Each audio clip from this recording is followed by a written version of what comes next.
What is the most important thing you've learned from a failed relationship?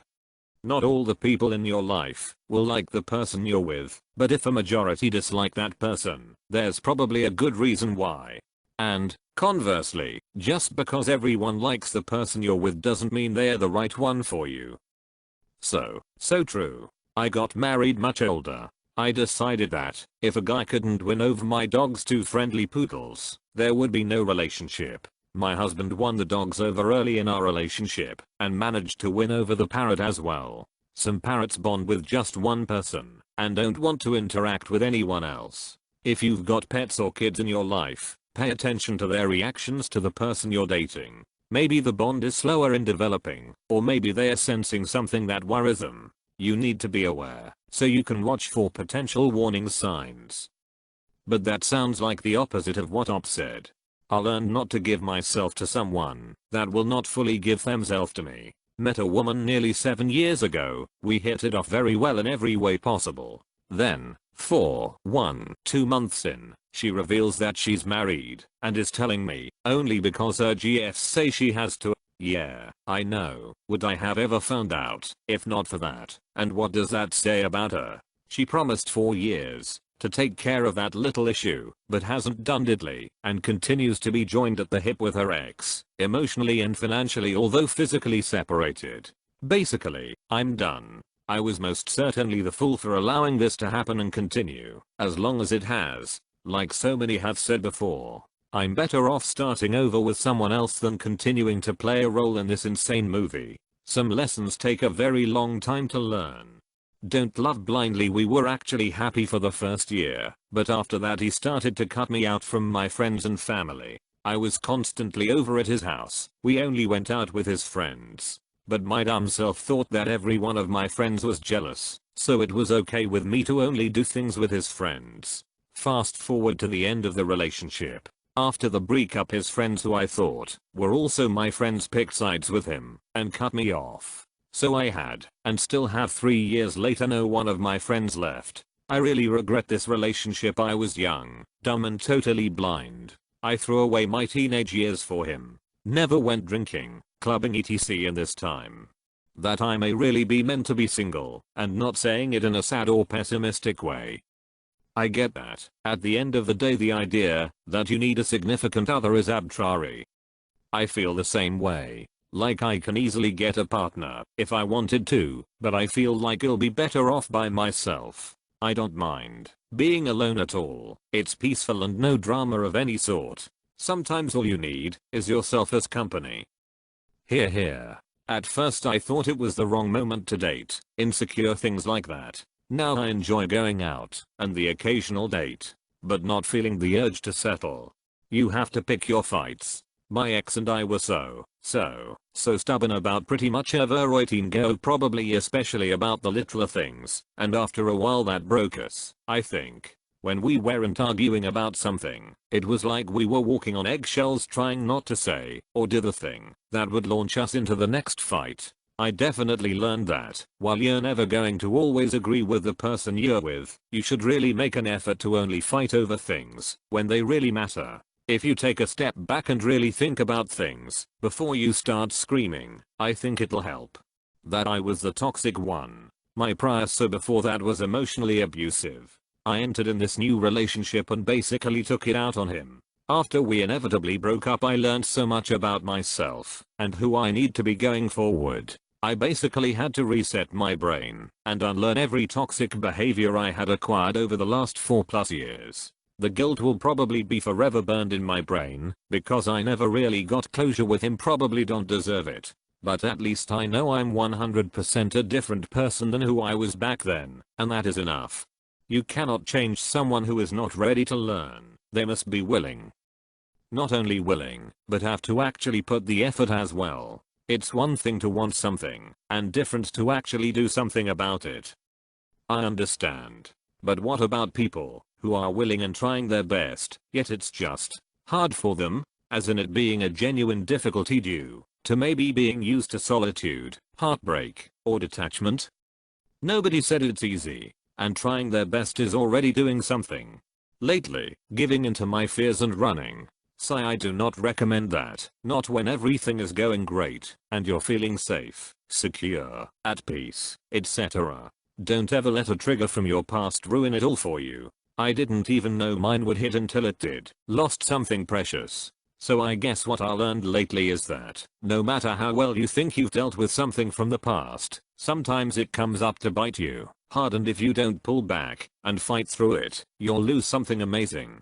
That both parties need to express their needs once, maybe repeatedly, and that the other party need to be willing to listen and negotiate. Ties into the communication is key. That I should not make assumptions based on emotions. Only talk things through when the heat is cooled down. That I need to trust. That after I break up I should cut all ties at least for a while. I wrote my recent ex too much cringy stuff. That I know regret. The more you give, the more they take. Except with the right kind of person. You'll give more, they'll give more. It's a great balance, where you can shore up each other's weaknesses, and get each other through the tough times. But, yeah, if your partner is only taking and isn't giving, it won't get better. If you're in a situation like that, your partner doesn't deserve you. You're worth more than that. That I was codependent, and that I wasn't expressing my own needs in the slightest. I wasn't even letting myself be in a relationship with that person. I was in a relationship with my idealization of that person, and it was incredibly unfair to them. It was a bad, messy breakup, and I learned so much about myself in the following months. I grew, I got better, I became a better partner and person. That I didn't feel emotions like normal people. Sure, for a week or two my heart fluttered a little, but when she accepted being my girlfriend it was like accomplishing a goal. You're happy for a short time, and then it becomes normal. I knew I didn't exactly feel, but this was like a brick hitting my face. We still friends though. I give her relationship advice when she has a crush, which some people find strange. I learned not to get too attached. Going all in emotionally then getting dumped is a recipe for depression. I think it is more about being able to pace yourself. If you go all in all at once, sure, but if you take it slowly and deliberately, it can pay off much better. To gain full control of the avatar state, you must let go of all earthly attachments. Guru Pathika word. The person who dumped you may have serious issues you don't know about. Much like a poster mentioned above, I think I was in love with the idea of this one girl, not the girl beneath it all. She liked something of mine the rare time I used Tumblr, and checked out her profile. Main profile, as far as I knew, 11,966 depressed and suicidal type post likes. Tell your partner how you feel, even if your partner might get mad or upset about it. Whether it's you lost feeling for them, don't agree with the decision they're doing, or whatever, it's best to talk to your partner how you're feeling, so you can talk it out as a couple, and make a compromise. Your partner may not know how certain decisions they do affect you, unless you tell them. You've got to respect your partner to treat them right. Thus, don't assume, just because they feel love towards you, they're respectable at that time in their life. They might need some time to work on themselves before they can really love you, and in that time, the relationship is simply not meant to be. Man, that's tough. Teenagers are inexperienced, naive beings, and infatuation is a form of insanity. I had a rule: always wait a month to see if it would last. After that I could start trying to woo a person. Worked pretty well at keeping me out of lightning relationships. Never settle for less than you deserve. Spent 6 months with someone who wasn't always sure, never appreciated anything, and every time I tried to turn away she magically decided she was ready, then she wasn't. Always being kept at arm's length. Just because you want it to work is not a good reason to try to make it work. You need a better reason, preferably multiple reasons, to stay in a relationship. Don't fight for it if the other person isn't willing to put in the same any effort. You can't make any progress if you don't say exactly what you mean. People waste so much time by being vague to avoid hurt feelings, but misunderstandings caused by lack of clarity do more damage in the long run. The fact that there comes a time when you will have to stop listening to your heart and instead listen to your head. Sometimes it's better to just suffer the heartbreak instead of hurting each other by dragging it on, because it simply doesn't help both parties. Get your friends to meet somebody you could see sticking around for a while. Get their brutally honest opinions on the new person early. You won't believe how much grief and bad decisions can be prevented by just a game night or dinner with your friends. Never insult your partner, ever. No matter the reason. It causes trust and respect to decay. Same goes for tolerating verbal abuse. If your partner does it, leave. It'll just get worse.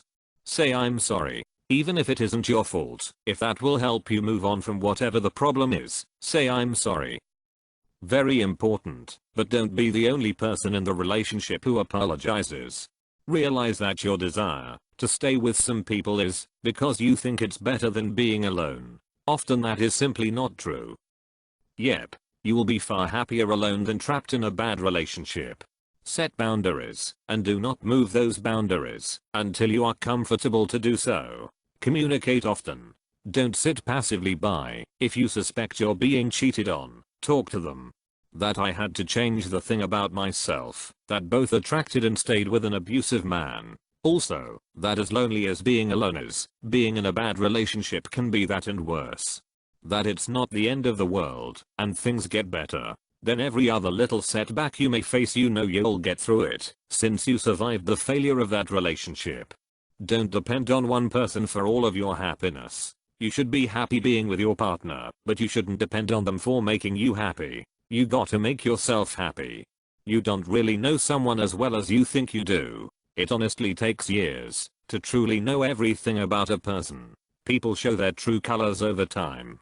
Don't assume it won't happen to me. When it comes to abuse, denial nearly destroyed me in my last relationship. I wish I hadn't ignored the signs. Someone will love you as long as they decide to, and then ditch you when it is not convenient for them. Love never lasts, and I do not deserve any. Don't fall in love with someone who doesn't show any preference towards anything, because the second they show preference, it'll be that they don't want you anymore.